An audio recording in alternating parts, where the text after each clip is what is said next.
Hello and welcome to Dice Punks, a tabletop role-playing podcast where we focus on playing full campaigns in less well-known systems. This week, the aftermath of releasing Over 3 back into the wild, and all of the conversations that came with that.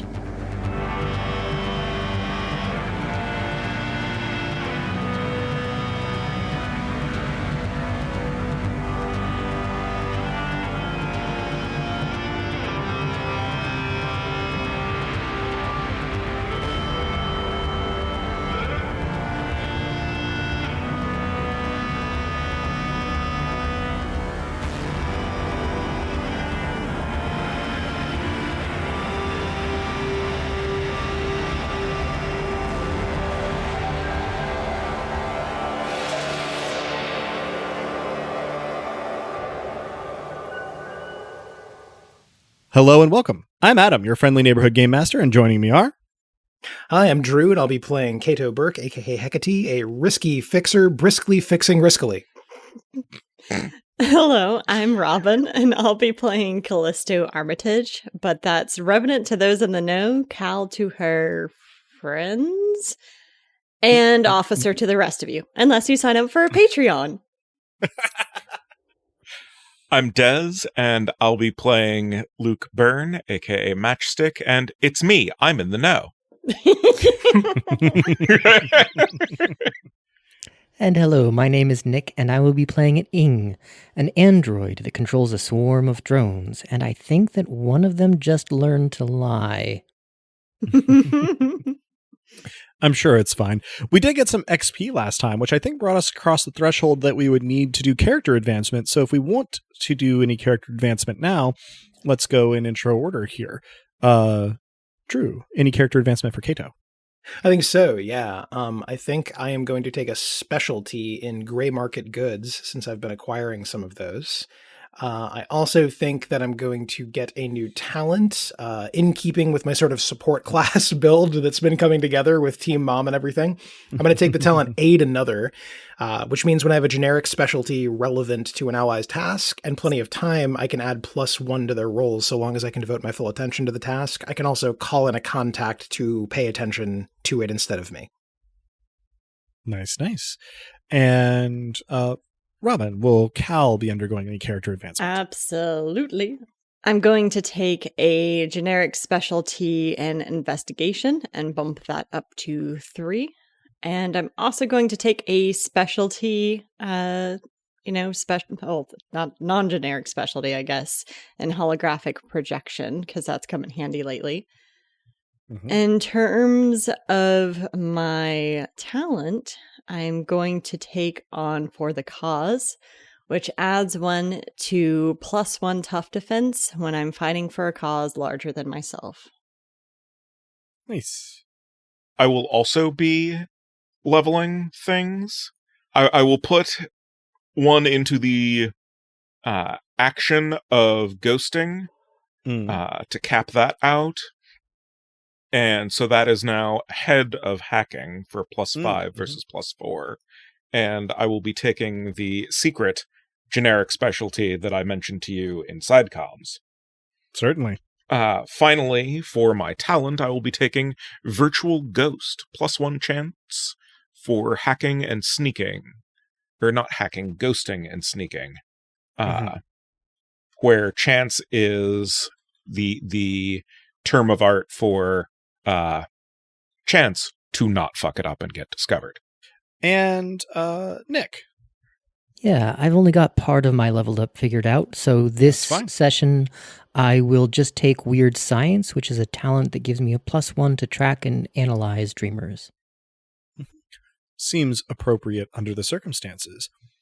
Thank you very much. And of course, Nick, when you have the rest of those choices made, just we'll put them on mic at the beginning of the session where they become relevant. No pressure. With that, we can get into our recap from last time, this time courtesy of Ing. So there we were, in the sublevels of the orbital city that we call home. We'd gathered there in the darkness, and we were chanting the digits of pi over the inert body of a synthetic being out of legend called Over 3. Sure enough, our mathematical liturgy touched something deep inside of it, and it slowly powered up. That set off a hailstorm of activity. Smaller dreamers, called leapers, and some big one came tearing through the vents after us, retrieving their compatriot and aggressively backing us away. They came at us, and they came in hot. Apatia lost consciousness, and then one of them traced strange patterns in the air with its tentacles, and she woke up and started to go off with them. Cal snapped her out of it quickly enough, though. Good old Cal. We were backed out of the room, and it didn't escalate to violence. It could have gone differently. Could have gone very differently. I'm still wondering whether our radical non-violence was an act of wisdom and courage, or if we just got out unscathed due to dumb luck or divine intervention. The whole time this was going down, Byrne was typing away on his laptop as though he wasn't about to get disemboweled by dreamers.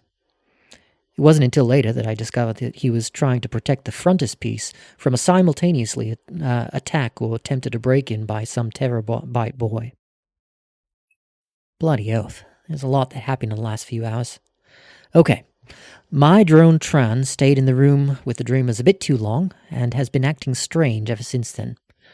Bronwy apparently went missing mid-mission, but her cat Prolix is also gone, so hopefully she buggered off on her own terms and doesn't need rescuing. Meanwhile, Cal's boss Lou Tupper prevented her fellow officer from responding to the break-in attempt at the frontispiece. I didn't learn that bit until a bit later, though. Apatia came back and spent the night at Cal's and my place.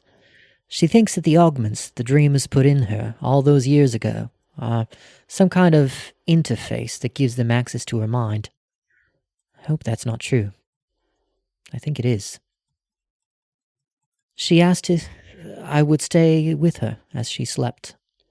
If I have a soul, it's broken and raw from the things that I've done, but I have to say, having someone trust me enough to sleep beside me without fear, it's the first time in months that the nightmares didn't come.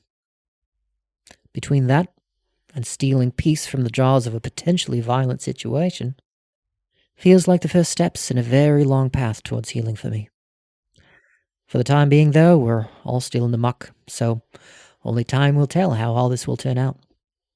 Thank you very much. And only time will tell if Ing can drag the character growth kicking and screaming out of the front and end matter and into actual conversations between characters. But, I mean, that's a problem with all of us. Wasn't assigning blame, was just making an observation. The theme of the campaign, as it were.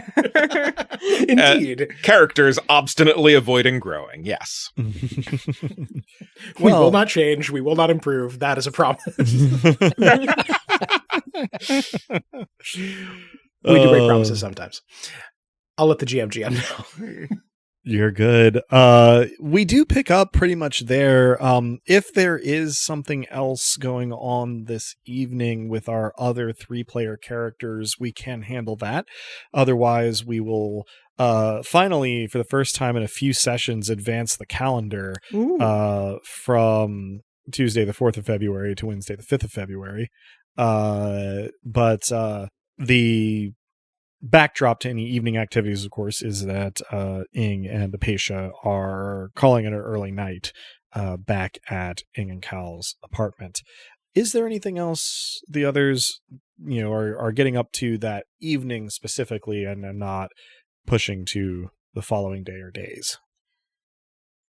I may work with those still at the frontispiece on what to expect, especially now that we know that Lou Tupper is playing dirty and trying to gain access to their space. So I will be heavily advising on cleaning up any and all signs of the frontispiece being a front.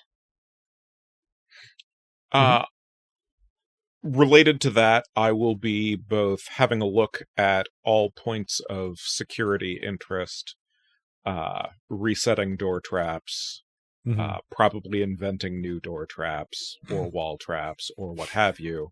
Gorister hates me. This one weird trick, etc.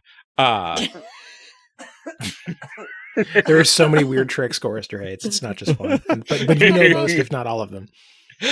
Yes. Gorrister learns many of them, and that he hates them from me.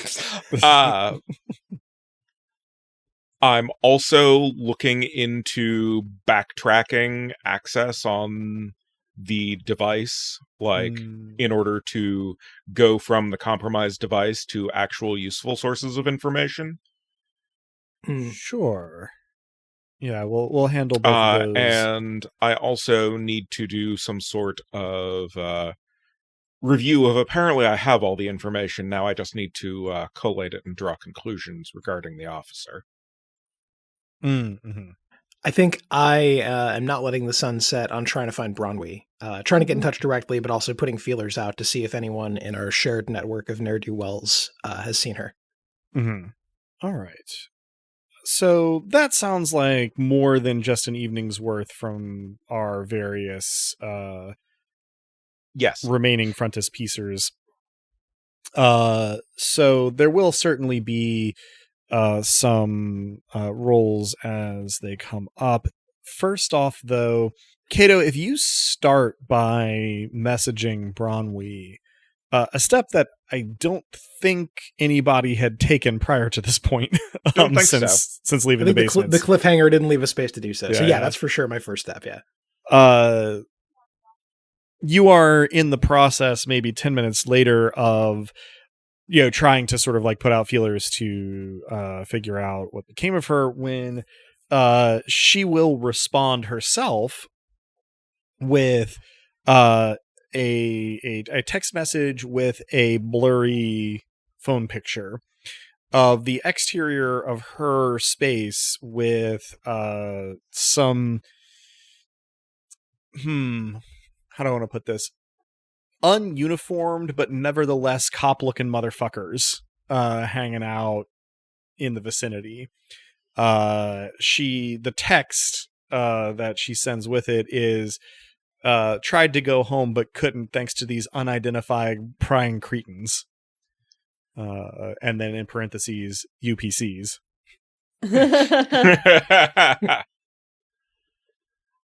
I reply with some ASCII art of a pig basting itself, as you might see at a barbecue restaurant. Oh, beautiful.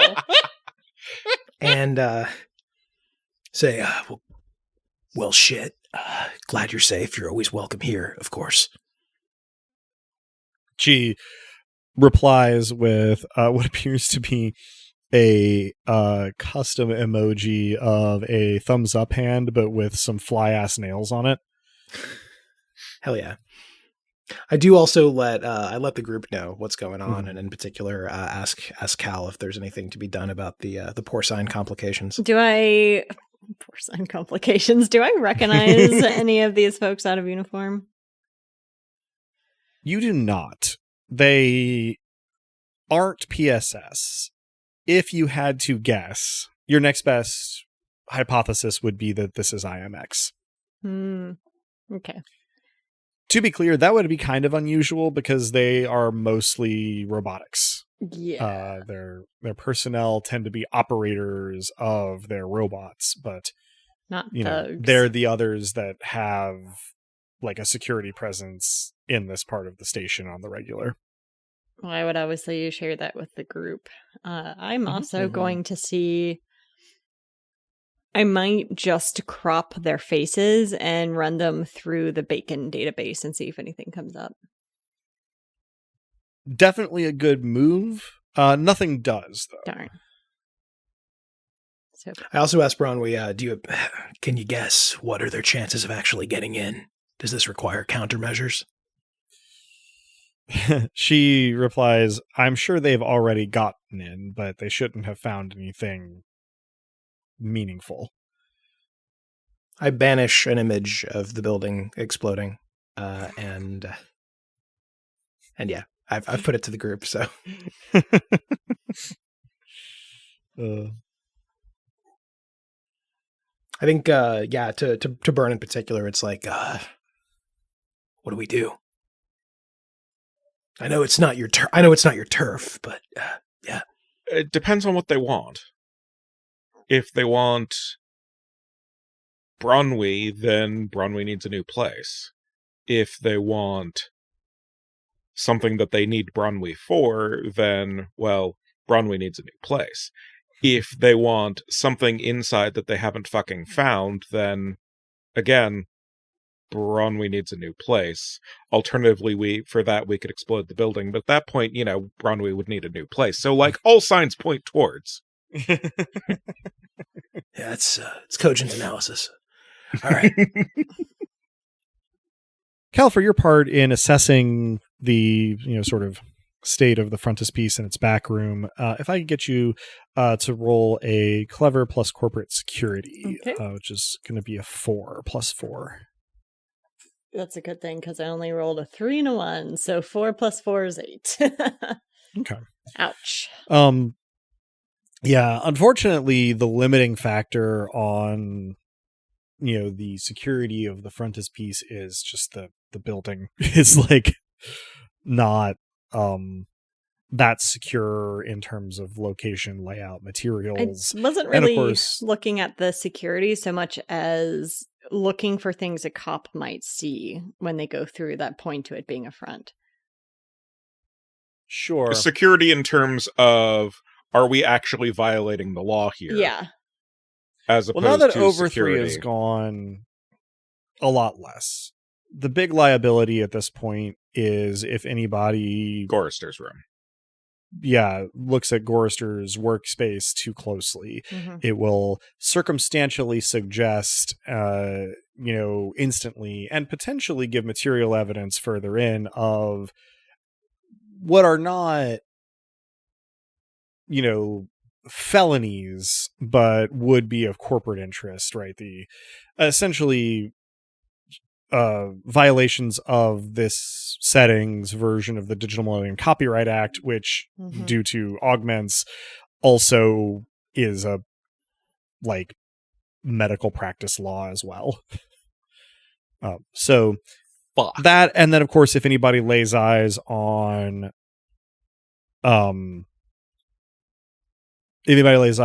Burns' little hacker haven, that would be, I mean, that is mostly actually done through me, so I think that would be a good deal less suspicious, other than, why do you have a teen 23-year-old college student just living in the backspace? right? It would not necessarily give a lot of evidence of the activities that you get up to, but it would, and this is to Cal's, sort of cop's eye, it would prompt investigation. Yeah. Sure. Right. It would appear suspicious, and it would appear, cops would look at this and go, there's no legitimate reason for this.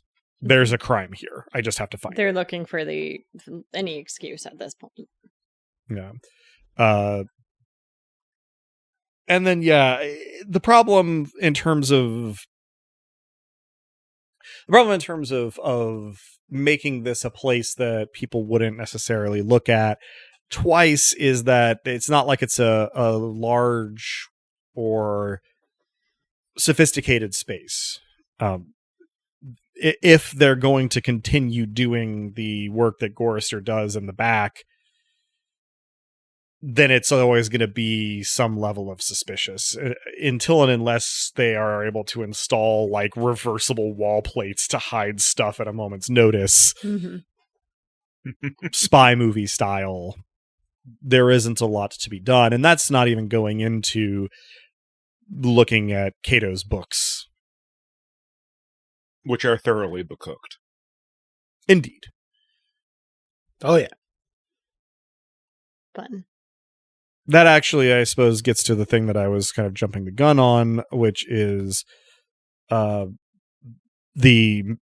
burn side of this in terms of doing a more uninvited entry focused sweep. So in that regard, I would love to get a just straight ahead clever roll from Burn. That is a 13. Okay. there was a joke that I think made it to air in our last session about having a Resident Evil style laser grid in the walls. And the true tragedy here is that neither your walls nor laser grids work like that. It is certainly the thing that you would be inclined to do were it possible. Yep. In terms of preparing for situations like that of this terabyte boy last time cropping up in the future, there's only so much that you can do to harden a hardware an inherently system. soft target like ours. Yeah, without doing significant reconstruction of the building, you can better secure the access panel. You can re-booby trap it. But unfortunately, being able to remotely close and lock the doors is honestly like the most efficacious thing you've got going. Yep. You could, given enough money, make those doors more robust, but but that would require money. Yeah, and almost anything that would be a significant upgrade would require some capital to do. The frustrating thing is that if the example of the kit bashes coming to investigate Over3 during its stay in your back room is any indication, then there's almost nothing that you could do without redoing the slab, to try and keep that kind of entry to a minimum. You have great surveillance so far as it goes. You do a couple things to sort of like prompt and polish your access and notification system, but it's frustratingly minimal. You're tweaking systems that exist while fantasizing about having a slice you into little cooked barbecue giblets laser grid in the walls. Yeah. In terms of looking through the information that you got from the Terabyte Boy's phone before you start doing, or I guess order agnostic, separately from doing the tracing work, this is mostly confirmations of things that you would have been able to surmise before. The organization of the Terabyte Boys is basically a couple of order givers and some order receivers of greater quantity. They at least have the operational security chops to obfuscate contact numbers and addresses and to use call signs or code names. You discover that this particular Terabyte Boy spends a lot of time reading web novels, would seem to be the way to put it, about Japanese high school kids getting revenge on their bullies with oblique power sets awarded to them when they get reincarnated in another world. It seems like by volume something like 3/4 of his web history. Okay. Not a threatening person on his own, but that does tell you something about the utility of this organization. In terms of what you can glean specifically about the organization, you noted the messages from the contact PSST or PST, one or the other or both, from last time being where the instructions came from. There are not a lot of communiques from that, and they're all recent. The other contacts are much more casual, like everyday conversation from within the Terabyte Boys, with the occasional plausibly deniable reference to gambling, protection shakedowns. Honestly, you're looking at crime, something like 70% of what's on this phone is about selling off-label prescription medication to college students. There's one conversation that involves a crypto scam. I make extremely snide commentary to whoever is nearby as I'm doing this thing about the utter fucking lack of ambition of these idiots. Mm-hmm. So moving into the sort of trying to track things back portion of this, let's get a hacking roll from you. Sure. For our listeners, clever +3, hacking +4 for a total +7. Yep. So that is also a 13. Okay. There's a lot you can do about information that just isn't on this phone. But what you can surmise is that the Terabyte Boys have at least one person in their organization who is savvy enough to have used what appears to be a centralized VPN for them. Almost all traffic goes to a particular IP address, and almost all traffic that isn't just wider internet stuff comes from that IP address. So all ingoing and outgoing traffic is routed through some server. Now, the problem for them is that with that role, you're able to identify that this server is located on this plate. Which makes sense. They're localized, but they're using some kind of local proprietary funneling servers. So you aren't able to track any of these senders to individuals or individual devices.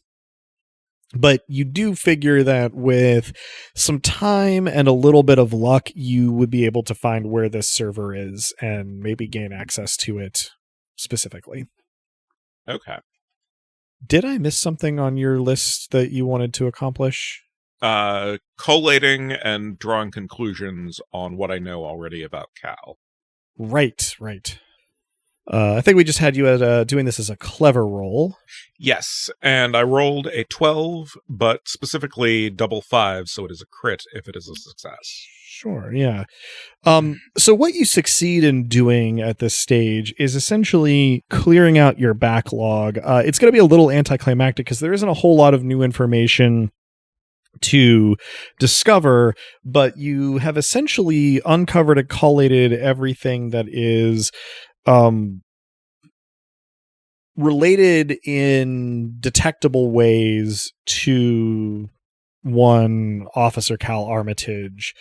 The Earthside stuff we've been over before, the press releases, the journalism, and you have a relatively clear picture of what there is. What you also are missing, though, comes into starker relief here. So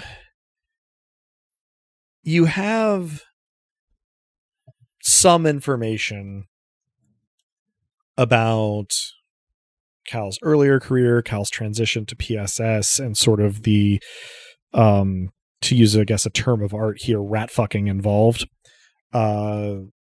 in sort of smearing Cal before they show back up in PSS with just that blurb in the student newspaper. There's also that student newspaper's allusion vaguely to some kind of personal tragedy. And those sort of two things are going to be your avenues of inquiry going forward. You have found pretty much what is available on Cal and sifted through all of it. Now you need to pursue one or both going forward of what was it that, you know, sort of got Cal in the crosshairs prior to signing up with PSS. Yep. And, you know, what maybe as a separate, maybe as a related question was the personal tragedy being alluded to in that press release. Like I said, I know that's not a whole lot of new information, Yeah, but it has essentially gotten you to launching 1 to 2 targeted inquiries. subsequent investigations. Yep. And so let me know when I can do a roll for those as well. Mm-hmm. I will at all times assume that you are carrying these things on in your spare time. And Basically we will try that. to pace it out. Yeah. So, I think that relatively gets us to, very least the next morning. Unless, of course, I missed anything. Good deal. Cal, when did you have in mind for Gorrister to fix your Ogvert? As soon as possible. I don't want Lou calling me in and having me show up with the malfunctioning Ogvert. That's not even mine. Sure. With that in mind, then, you can have arranged with Gorrister to come in the following day to sort of have a block of time where he can work on it, and then it just behooves you to avoid the station until that time, however you can. Ing, you Yes. come out of your, processing cycle not too late the next morning, a little later than usual, perhaps. Given your sort of unaccustomed disposition physically, seems to have sort of messed with your timing. But the first thing that you are aware of is that your olfactory sensors are picking up breakfast. It would appear that Apatia has managed to scrounge up a probably expired box of whatever this game universe's equivalent is to, like, Bisquick, and is finishing up making pancakes. All right. I emerge,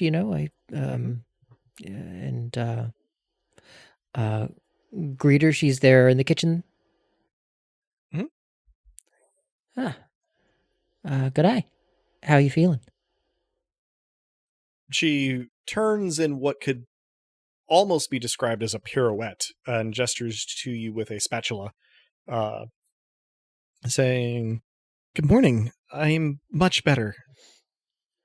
I don't suppose that you know if there's any syrup substitute here, or I didn't want to leave to go grab something in case I couldn't get back in."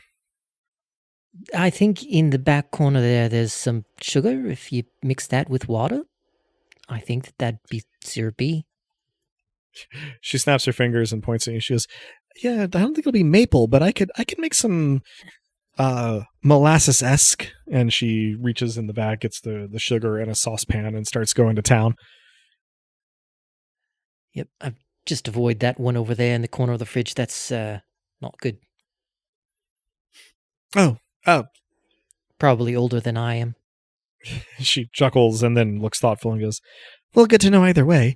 Now, I know that most androids don't really get any particular benefit out of eating, but are you equipped to do some eating?" I am.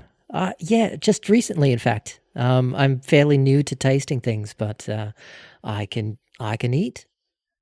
She sort of gives you a smile and puts a hand up for a high five and goes, "Congratulations." I oblige. She finishes up pancakes pretty quickly and gives you a small stack and pours some runny, almost molasses over them. And it's like, least I could do, make a little breakfast after you putting me up for the night. I appreciate it. Yeah, it's very kind. I look around for Cal to see if there's any evidence that she came home or... That's a great what's going question. on First of all, aside from me singing "Oh, pancakes and molasses" out of character, did I bolt out first thing to try to get Gorster to fix my arm, or what's the timing of all of this? Am I still sleeping off a late night? Let's call this moment where pancakes are being served right at 8 a.m. I suppose you can decide Cal's disposition based on that.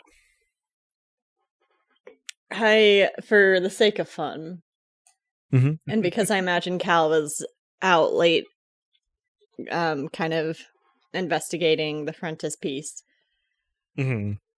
I am still Hashtag around. Cal things. Yeah. Mm-hmm. And likely lumber out of my room with all of the grogginess of a bear coming out of hibernation and kind of gravitate immediately to the coffee machine without necessarily fully acknowledging Apatia or noticing that the kitchen is actually being used for once. Right. Yeah, when you emerge, there isn't conversation going on because both Apatia and Ing are eating. But while you are at the coffee machine, you will hear Apatia's voice go, "Good morning, officer." Good morning. How are you feeling? Much better. Thank you for your help yesterday and for letting me stay here. This has been nice. Would you like some pancakes? Sure. She sort of spins out of her chair and over to the kitchenette and puts the last two pancakes on a plate and looks like she's about to drizzle some molasses over it, but then goes, I made some syrup-like substance if you want some, but I didn't want to presume. I will try it. She gives you a shiny and chrome smile and then drizzles some molasses over your pancakes and sets I them down. love the term molasses. I hit upon it by accident, and now I shall not give it up. You can pry it from my cold dead hands. Not you specifically, but the general you. So, a breakfast is joined by Cal, Ing, and Apatia. Apatia seeming quite bright and sunny this early in the morning.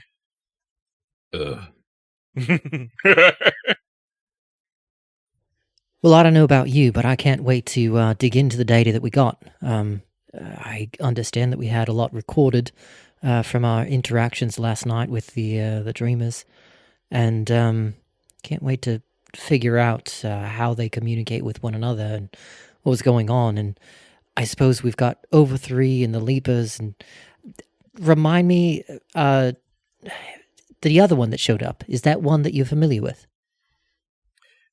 Apatia stops with her fork, pancake laden, halfway to her mouth and puts it down. And she says, I don't know. I didn't get a good look at it because of what was going on brain-wise at the time. But, well, I mentioned, I think that my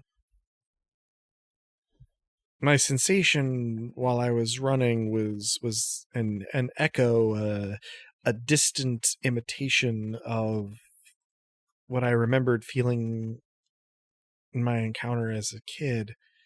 But I don't remember visually what the presence of whatever it was that I encountered at that time was like. So I don't really know if that was... I want it to have been the same one, but I don't know if it was. And I don't know anything about it. You know, I'm sorry for bringing that up. I didn't know that I should have thought that it would be a sore subject. She waves her fork at you and goes, No, of course not. It's not sore. It's just, I wish I knew more. I wish I could say more about it. What are the odds of there being multiples of those things that would cause you to feel the same way? Pretty slim, right? She shrugs one shoulder and she says, probably, unless, of course, dreamers are building more dreamers. I pause at that comment with the coffee cup halfway to my mouth and stare off into the distance. I'll drink to that.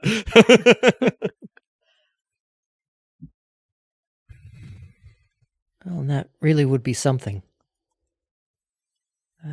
Something good, something bad. She something. nods. I suppose that what I need to do is go spend some time with Byrne going over my Augment's various operational logs and see if I can contribute anything to the process of looking at the transmission logs that they got from observing the dreamers.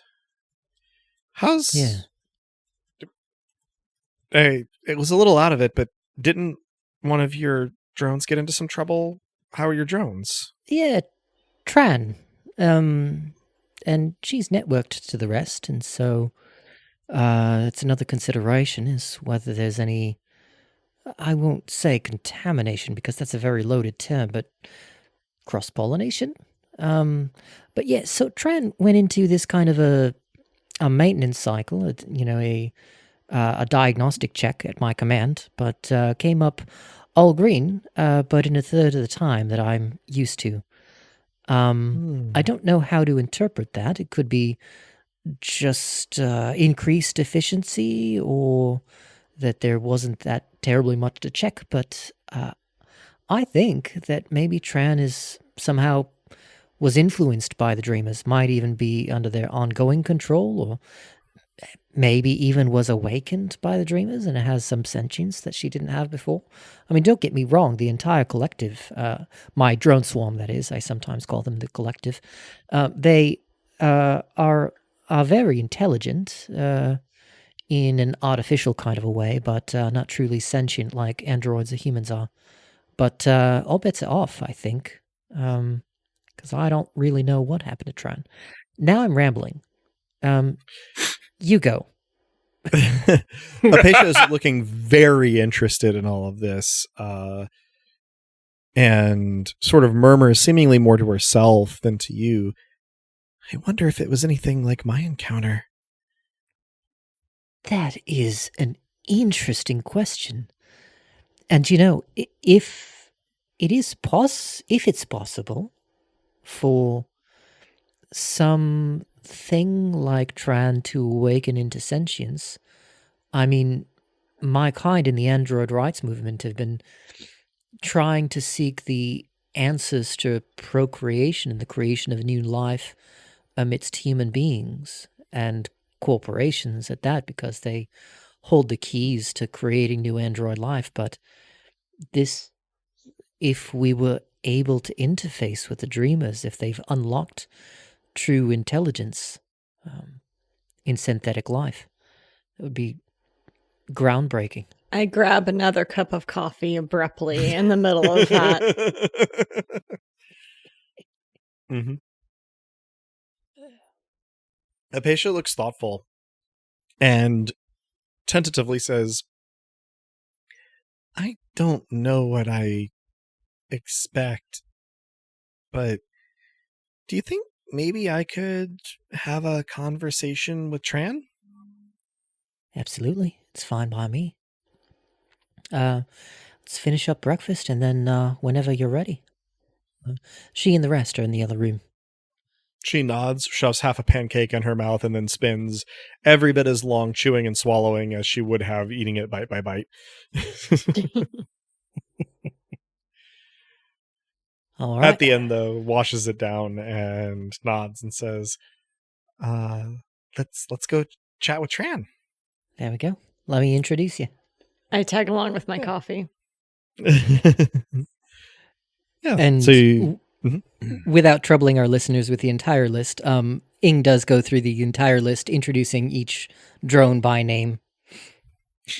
And Apatia is extraordinarily polite in greeting each drone with a little bow of her head and a semi-personalized kind of compliment and greeting.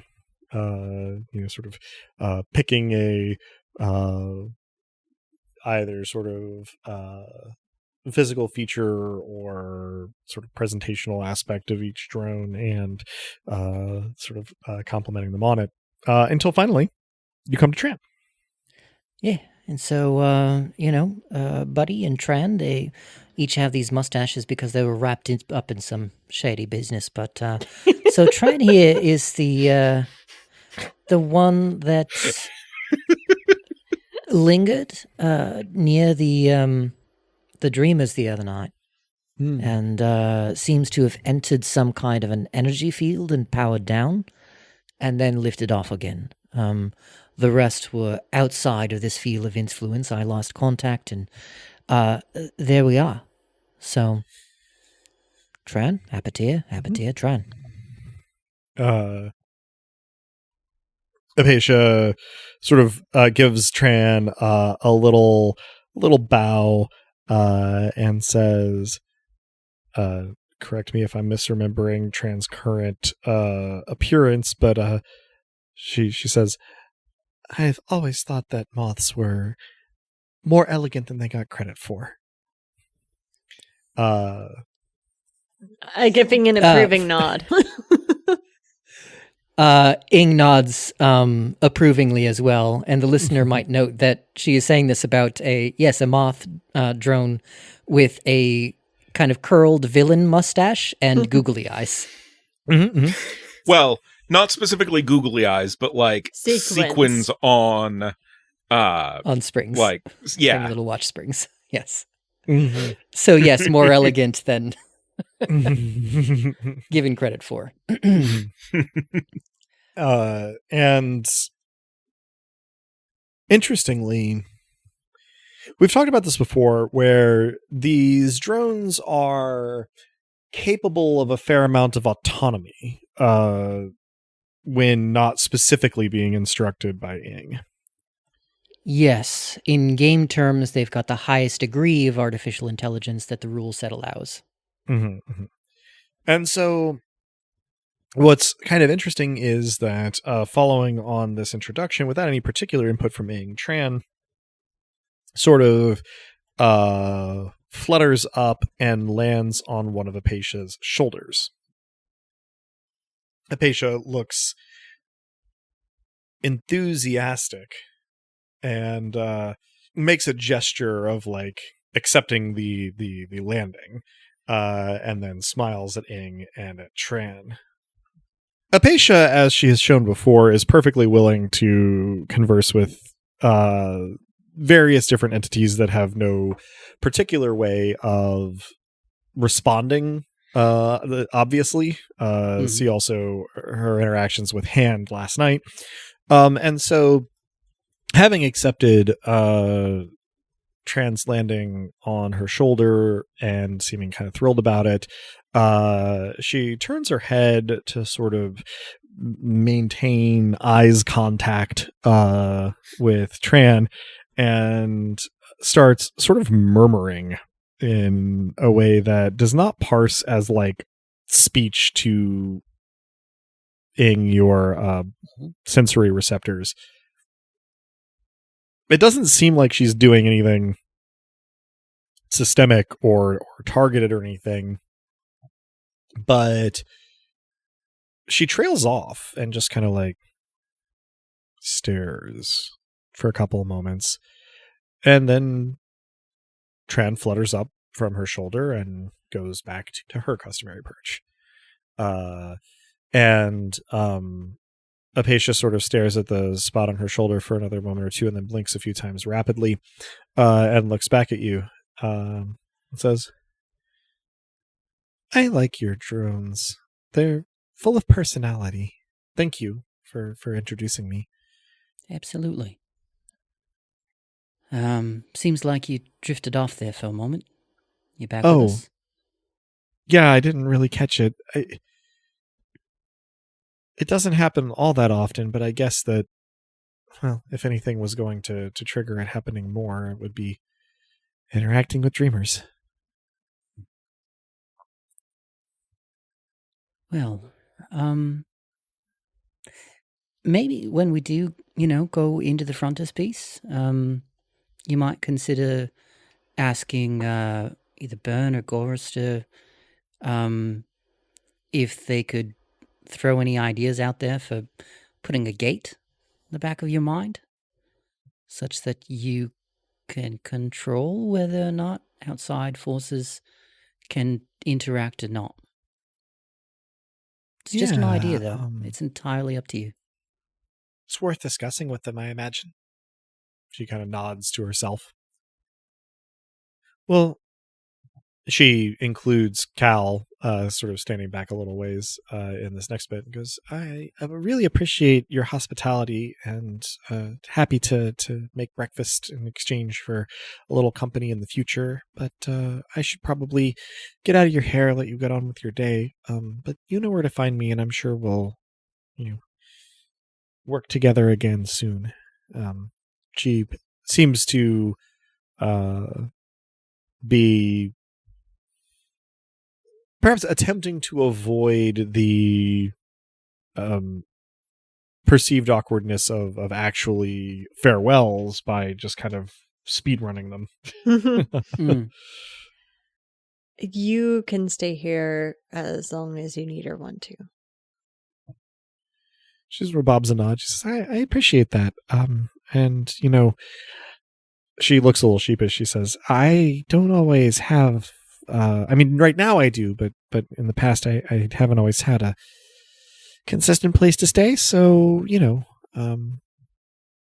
I do really appreciate the open invitation because, well, if the past forms patterns that can predict future events, then I may need it at some point.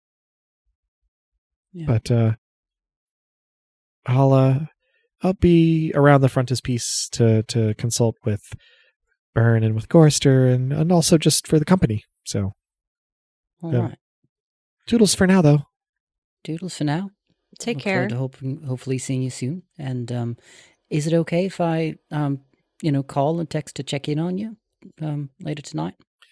She nods. Oh, yeah, certainly. I not so used to having folks reach out to me. Usually sort of the other way around. I know I can be a lot, but thank you. Yeah, no, that would be fine. Reach out if you need absolutely anything. I make sure she has my number too. Yeah, and she expresses her gratitude and then bolts. Thank you, Cal.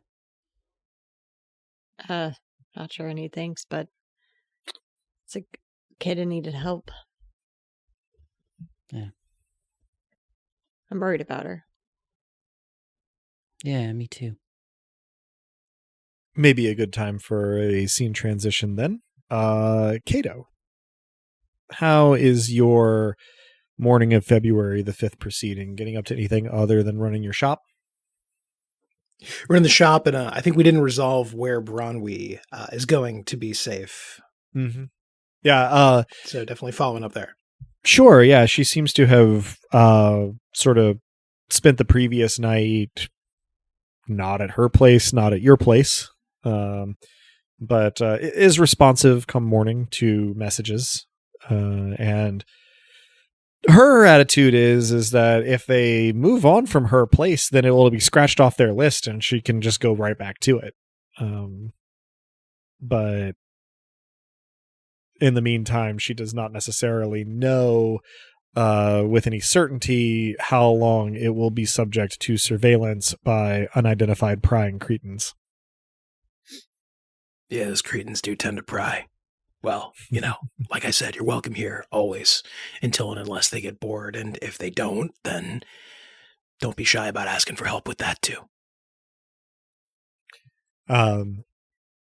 She sends in rapid succession, sort of AOL Instant Messenger user icon style animated emojis of eye rolling and thumbs ups.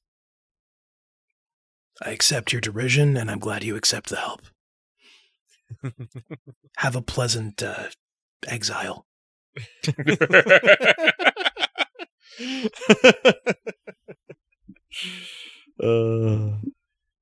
And meanwhile, yeah, I run the shop. I make sure everything is in order. I probably sweep for bugs, as it were, given that we had an intruder's attempt. I assume that Burn mostly has it covered, but as I'm putting the shop in order, I make sure that nothing is out of order in a way that looks untoward.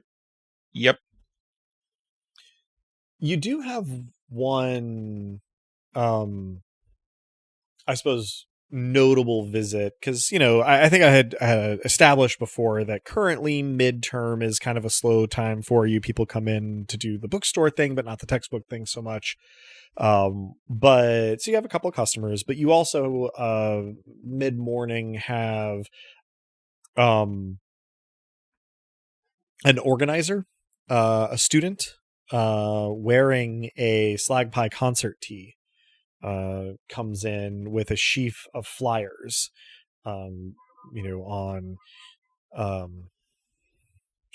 oh goodness, I forget already. It's that thin recycled paper that you use to make the little like wheat paste posters. I feel so stuff. stupid. Yeah. I don't have it either. So yeah. But just very cheaply produced flyers in black and white. The heading of which is Justice for Slag Pie. And what appears to be the case from the flyer and the spiel is that during the smallish riots that you all set off the other day to cover your operation, Slag Pie in the neighborhood doing L4 activism the last few days got involved in harassing and disabling the IMX drones and some of the sporadic unrest throughout the campus area. Now, to all appearances, this was not anything that coalesced into like larger, more persistent action, but it was sort of like a few chaotic flare-ups here and there over the course of a couple of hours while you all were moving through the basements. However, in that process, it seems that some of the members of Slag Pie were picked up by PSS. And specifically, and perhaps not coincidentally, the two of the five that were picked up were the ones of Middle Eastern descent. So their names are printed on the flyer. The bassist, Salah Serhed, and the percussionist, Nassim Nasri, are apparently being held by PSS, and the flyers are occasioned by not just their arrest, which is nothing actually very new to Slag Pie, but the fact that it appears that they are being held under terrorism charges. So this organizer is trying to A, get the word out, and B, organize a demonstration against this both arrest and escalation in charges. Yeah, that bodes badly. I fucking hate how that bodes. What kind of demonstration? First of all, if you want to put one of those up outside the shop, go ahead. And I think we have some binding agent, some glue or something in the back that'll make it harder to take down. But what's the plan? So when you say binding agent, it appears being tossed over your shoulder. I don't catch it as slickly as I mean to, but I do catch it. Yeah.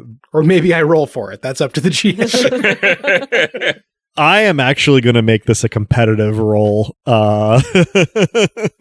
So you're going to roll quick at +3.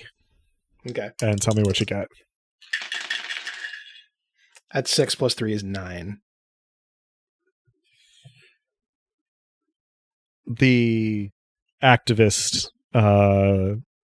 just in front of you rolled a 10, and so her hand shoots out and grabs it and sets it on the counter, and she says, actually, I already put up a couple, so I'm glad you're okay with it. I grin and repeat, so what's the plan? Right, so right now, sort of getting together, support, figuring out how many we have, getting the word out, and hopefully by the weekend when the students aren't so busy, we can get a demonstration at PSS HQ. Don't expect that PSS is gonna change their minds based on our demonstration, but if we can get enough people and provoke enough of a response, then it can become a bigger story. And people that pay PSS for their services here can maybe get involved in exactly how this all goes down. I mean, Slag Pie's been... They've had the L4 refugees' backs, but they've been the only ones who are really carrying the flag currently about the erasure of missing L4 refugees. And so it feels like their targeting is not a coincidence. Yeah, sounds like terrorism to me, I say, with the maximum amount of sarcasm. If I had a little knob on my head of sarcasm, I would be juking it. Look, I'm not trying to lecture you, and I'm certainly not trying to dissuade you, but be ready for escalation. They've got a fucking tank. She nods, looking sour. She goes, yeah, they rolled that son of a bitch out for the nothing that took place yesterday, so I'm sure they'll roll it out for this, but if we publicize it, yesterday was more spontaneous. We didn't have, media coverage. So we're hoping to provoke by playing this up. And, at the very least, the mainstream may not pick it up unless social media does, but I think we can get enough people to reach a critical mass on station social media, or at least we're going to try. I'll spread the word to anybody who looks like they might be amenable, and definitely not to anybody who, She sort of chuckles. She says, well, I'll leave a few of these with you then. And she puts a little stack on the counter, in case anybody's interested that comes in, or you have any friends who might want to put them up in their places. Far as I know, this is not what we tend to expect from PSS, but it looks like it maybe came down from somewhere higher than just Polytech Security Solutions. I don't know if you're aware of Max Brodrig, but his organization is doing like a full court press about the danger posed by Slag Pie to try to justify the charges. That so fucking yeah, I wasn't aware, but I can't say I'm surprised. I don't know if I caught your name. Yeah, not yet. No, I'm Delara, and sort of gestures with her full hands that she can't shake your hand. Says, think you're Kato? That's right. Yeah, run this here establishment and try to do some good stuff as well.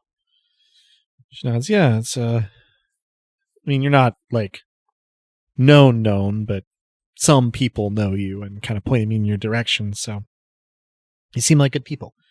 I'll take that. You seem like good people too, so if I can help with this whole thing, let me know. I don't always know what to do about the extreme fuckedness of the situation, but I agree that it's fucked, and let's see what we can do about it, huh? She nods. She says, yeah, well, I guess if you know any influencers or, a way to get any of them to come out and sort of capture the demonstration for the wider station, then that's kind of the goal. Hopefully it'll work. She sort of shakes her head. She goes, I mean, there's some precedent for it, especially when they bring out Kumiko, so. It might somewhat backfire in that it does attract attention to an onlooker. Might be that some people who were generally sympathetic to the whole law and order thing, are taken aback by a kawaii tank. She chuckles. She says, well, we can hope. really upsetting number of people on the internet, at least, for whatever that's worth, have a crush on the riot suppression tank. Yeah, I bet there's fic. She nods, looking into the middle distance. we share a moment of 1,000-yard stare silence, and I say, "Well, good to meet you. Bad to occupy this particular world with you, but hoping we can make it better." She nods. She goes, "Yeah, no, I'll drink to that next time I'm out with friends." She gives you a nod and says, "Been good to meet you. Thanks for your support, and well, I'm sure we'll be in touch." And sort of gives you a nod and then heads for the door. Preemptive cheers. She chuckles and heads out. Otherwise, your morning is more or less uneventful. I do send a picture of the flyer to the group, thinking that everyone, for various reasons, might like to know that this is happening. And I also mentioned that the garbage parade registered as sort of a mere nothing in the scuttlebutt, which is probably for the best. I will pass the information along to K and B to see if she is inclined to spread the news to anyone who might be interested.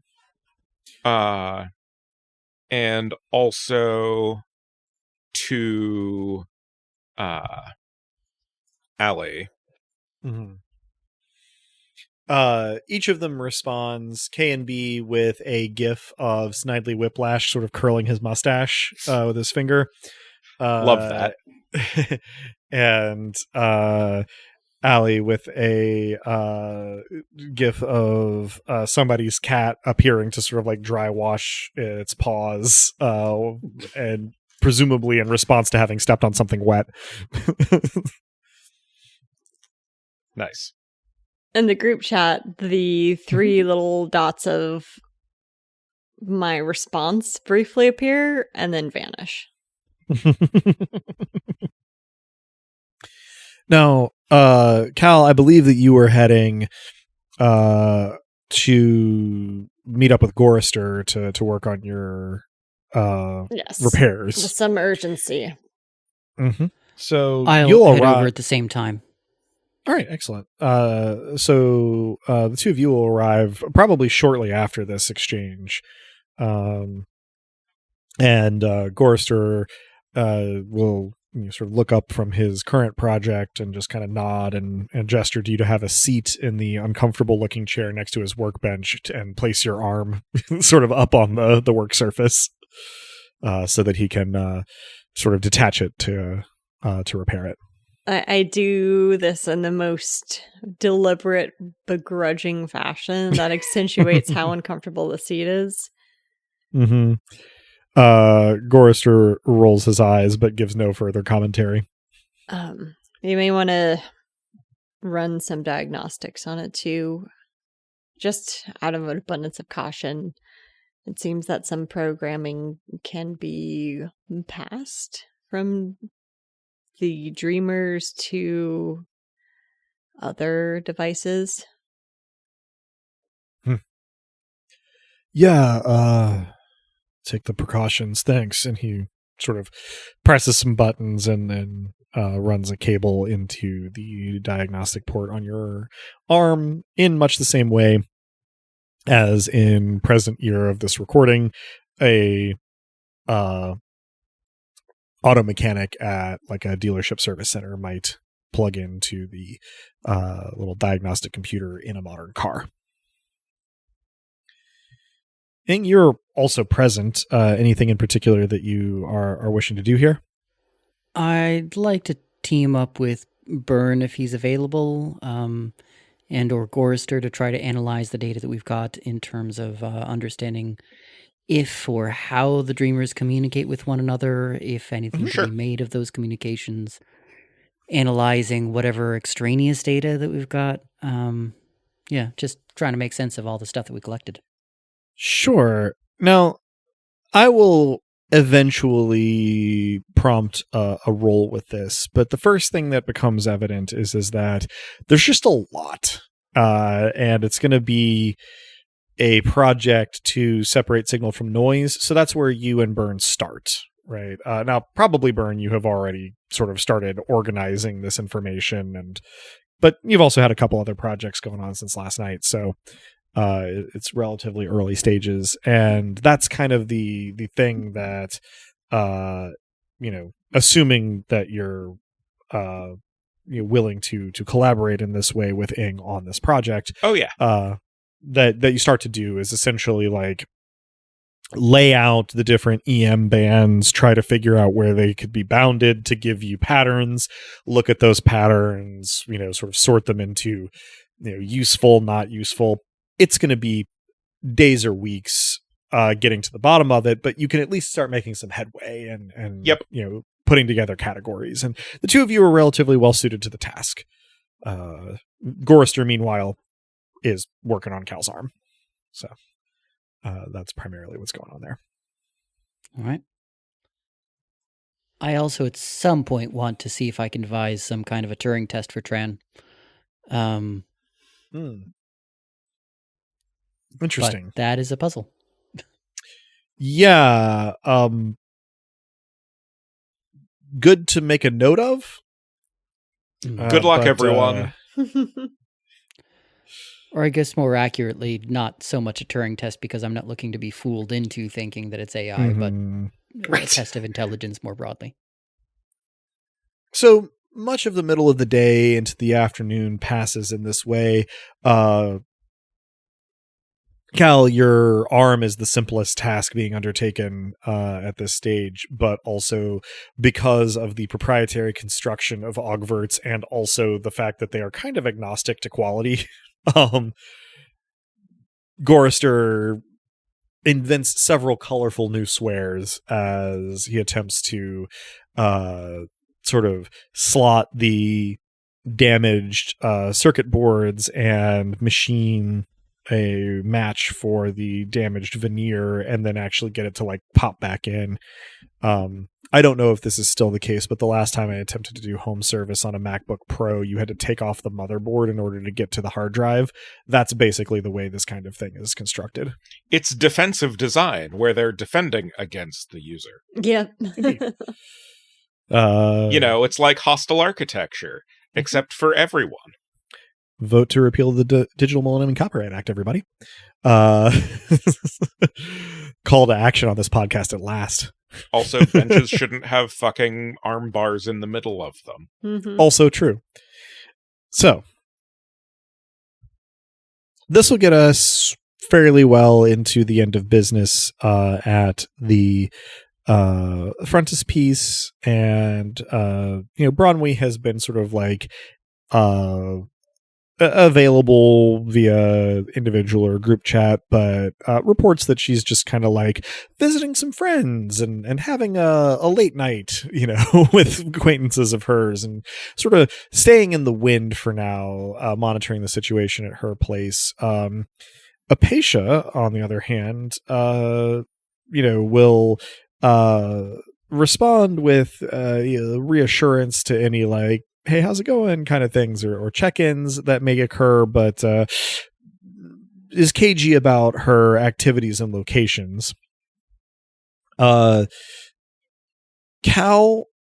roundabout like close of the daytime shift for PSS, you get a sort of all PSS message from Tupper cluing you into the plans that malcontents intend to besiege PSS headquarters tomorrow, seeking the release of dangerous criminals, and that all personnel are expected to be on hand to manage the dangerous rioters as well as continue PSS functions. Yeah, so this is during these extraordinary times. I know for a fact that this is a mass text, right? Yes. Mm-hmm. I'm gonna. In fact, it's an email. Okay. I'm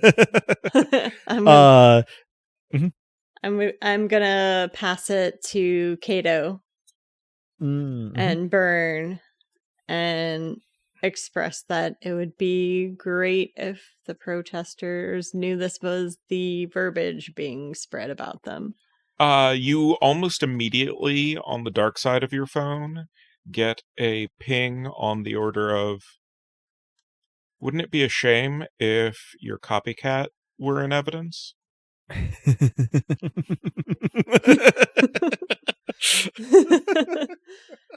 I send back on it.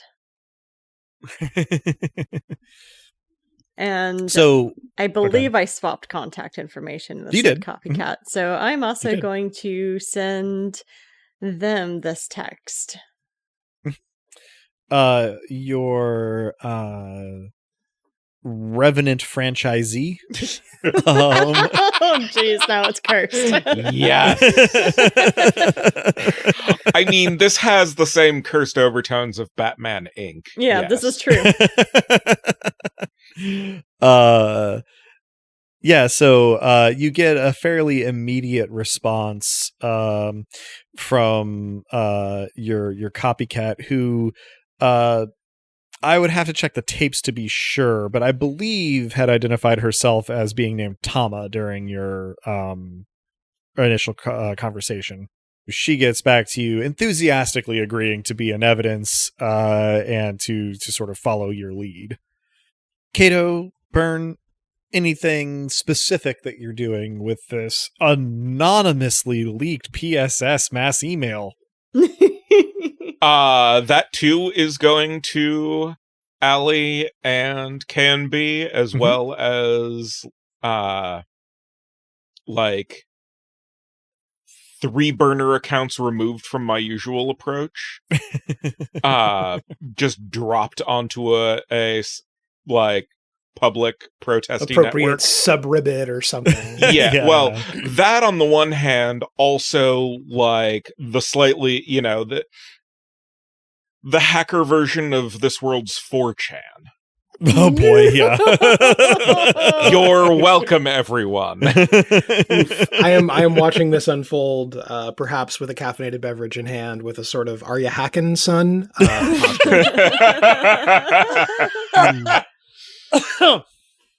Whew, boy, that got me.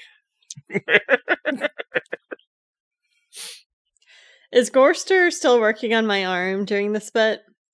I would say that he's done by the time this is all happening. Oh, okay. I may poke my head back into his workstation and say, there's a small chance I might be needing a new one of these in the not too distant future.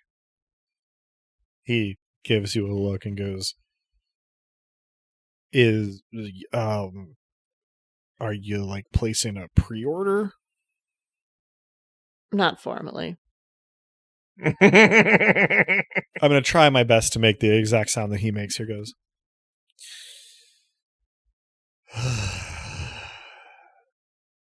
Yeah, sure. Glad to hear you're on it. And I let them walk out. Said it before, I'll say it again. Employee of the month. He is also your only employee. Right? That's not really a relevant detail, I don't think. I like the idea of you putting together an employee of the month like board, and it's just Gorster. Looking a little less happy in each one, there is 1 month in which it's blank. Burn. Oh. No, 1 month in which it is Burn, and 2 months on either side of which in which it is blank. Those are months that Gorster was on vacation or whatever.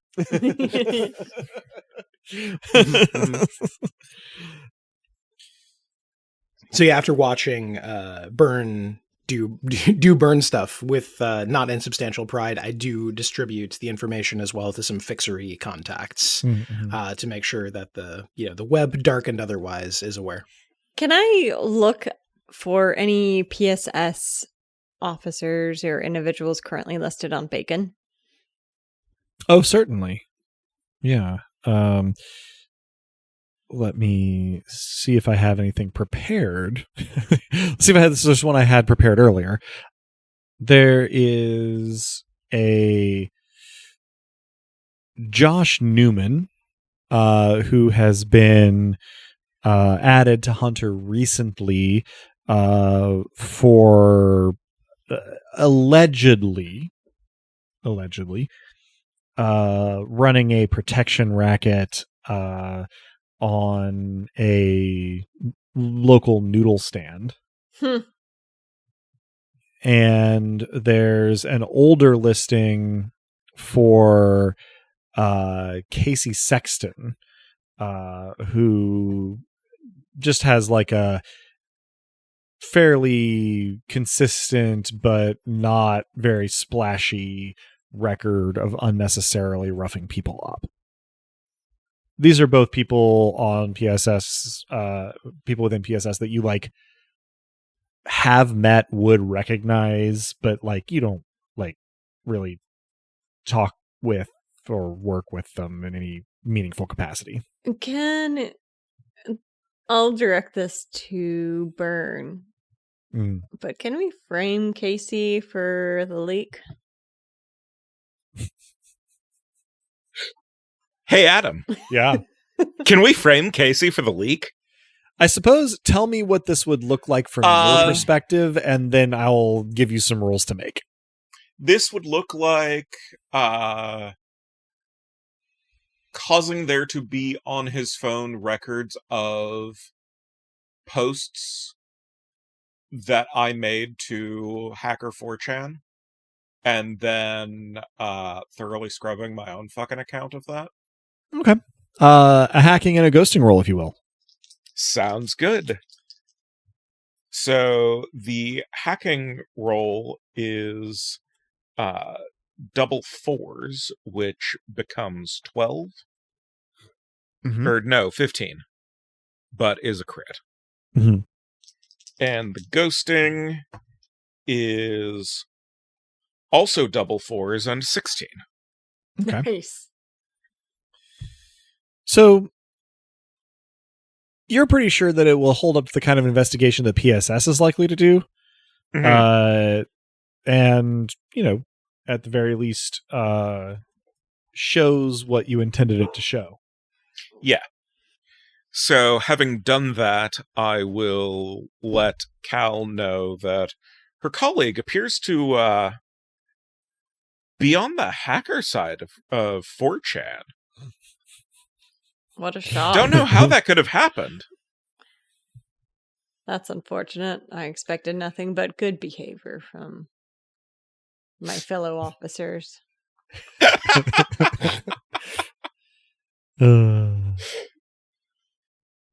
So this, process for, the co-conspirators in leaking this information ahead of this demonstration the next day, takes some time doing the various different little steps here. Ing, you're the only one not really having a part in this particular action. How are you spending your evening? I mean, you said that there's plenty of data to follow up on, so I continue to crunch that. I have a little heart-to-heart with Tran, and I do send a follow-up text message to Apatia, just checking in on her well-being. Mm-hmm. Yeah, and she is unspecific about her activities or whereabouts. Not that you specifically asked, but confirms that she's doing all right, and thanks you for checking in on her. I'll also say that if I'm feeling kind of worn out from a hard day's work on all of that, I don't want to pretend that Ing doesn't get exhausted like the rest of us do. So if that's the case by the end of the day, maybe I try to clear my head by seeing if there's anything on campus that kind of supports the religious exploration of things, or an Android rights movement meeting that I could drop by. Yeah. I'll do a little bit of a randomization roll. Sounds like the den container. Mm-hmm. It sure is. Okay. The Den Dice Den.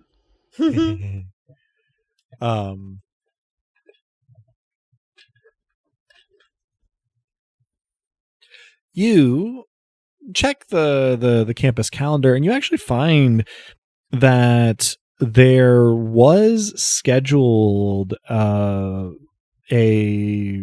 essentially like facilities use request, that had been like scheduled for a spirituality in the age of augments and androids, sort of like little meeting discussion. It's pretty informal, and other than the use of space and the inclusion of students, not terribly university related, but it has been canceled.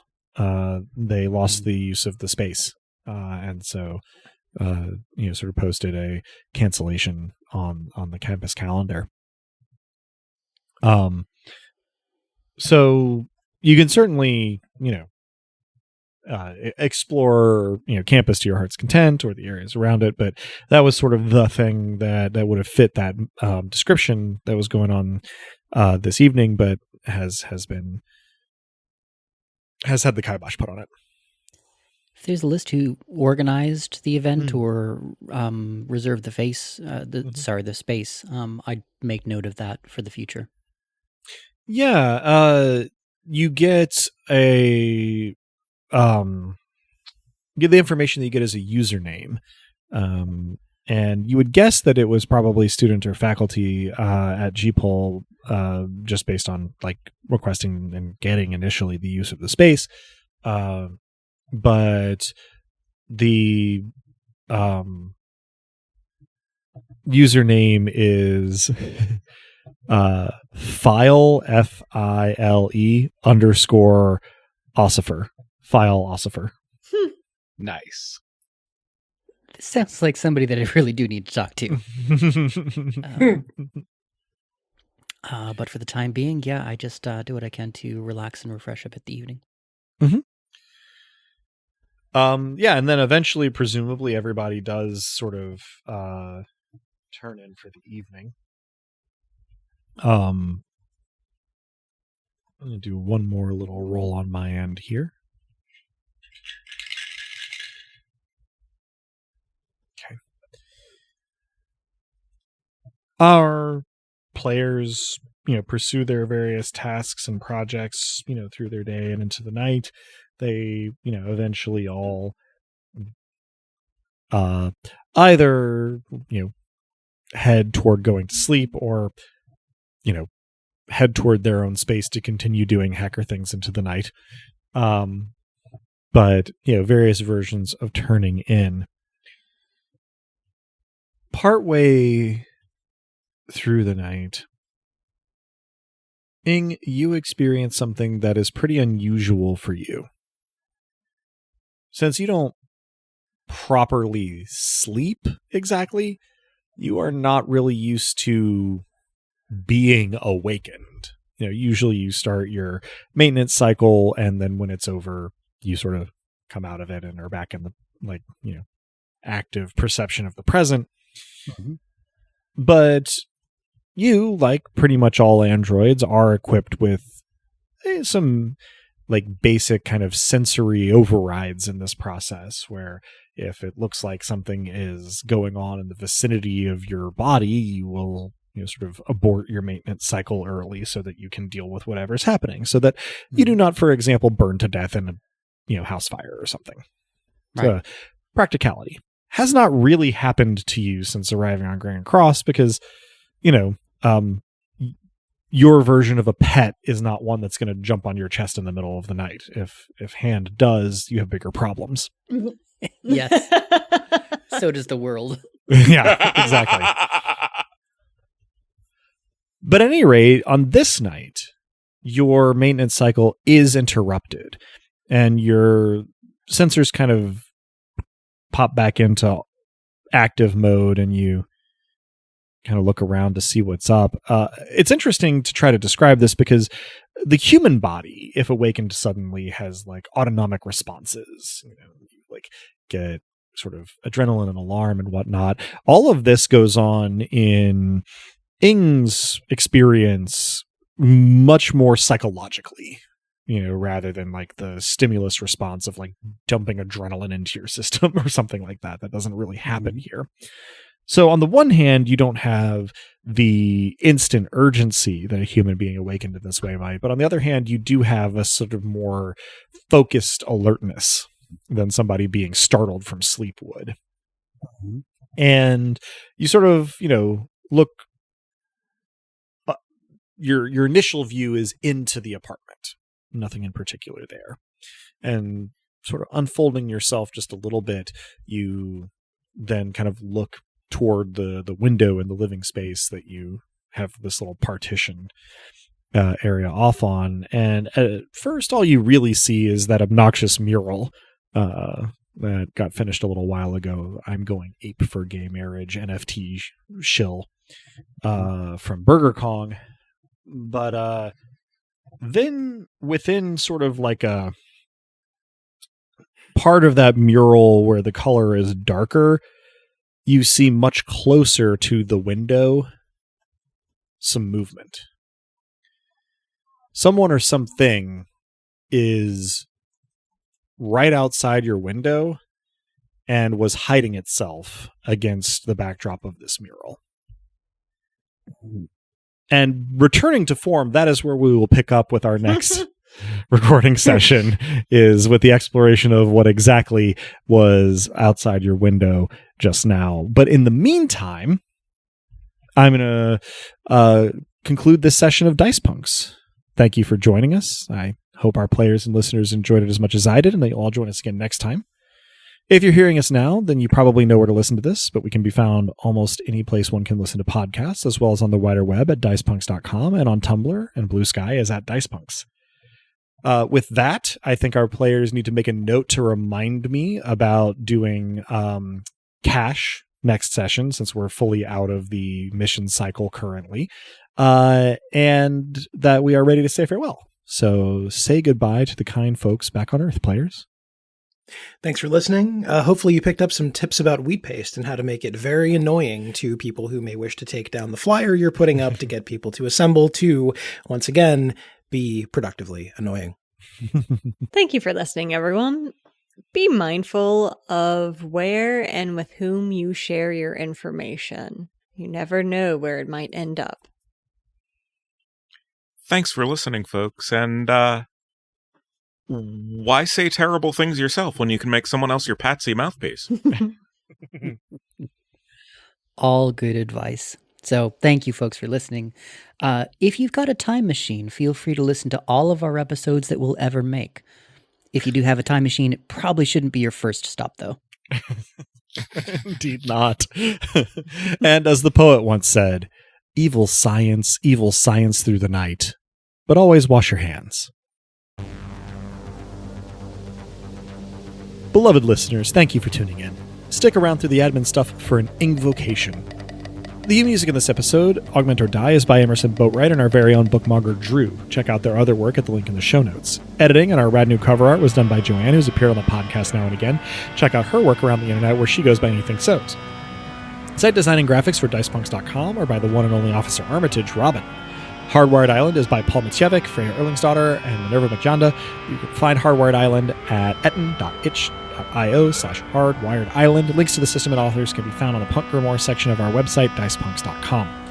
Thanks so much for listening. If you like what you heard, that's word enough on its own, but if you're so inclined, you can help us out by rating and reviewing us wherever you listen to us, telling your friends who you think would like us to give us a listen, and even by heading over to our Patreon at patreon.com/dicepunks. We have fun rewards available to backers, including a patron-only Discord and access to the Dice Peaks after show for episodes 1.1 and following. Regardless, we hope you'll tune in again, and until then, remember, subtlety is for cowards.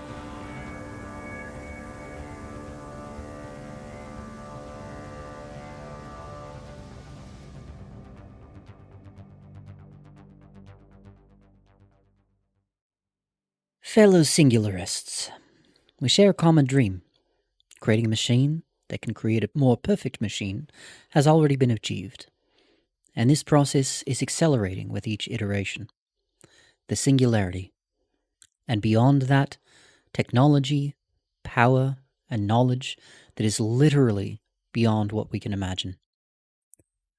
Well, now that we're on the precipice of creating a technological godhead, I think there's reason to be cautious that we don't create a god in our image. How many people would you trust with unlimited power? You may think that we can program them to serve us.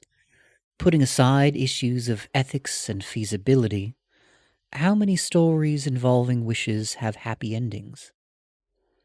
I urge us to consider the notion that any technology that is sufficiently advanced to create gods can create demons on an equally cosmic scale. And here we are, only hoping that we know the difference between the two. Nietzsche famously said that God is dead and we have killed him. His less famous add-on to that idea is that killing God is an act so enormous that we must rise to the level of godhood ourselves to be worthy of it. There's wisdom in that, if we take it as literal advice. Before using technology to attain godlike power, let us use it to embody godlike compassion, insight, and finally live up to the promise of sapience. With the minds and hearts of gods, perhaps we can safely embody the power of a god. Or perhaps we'll discover that we don't need to. Hello and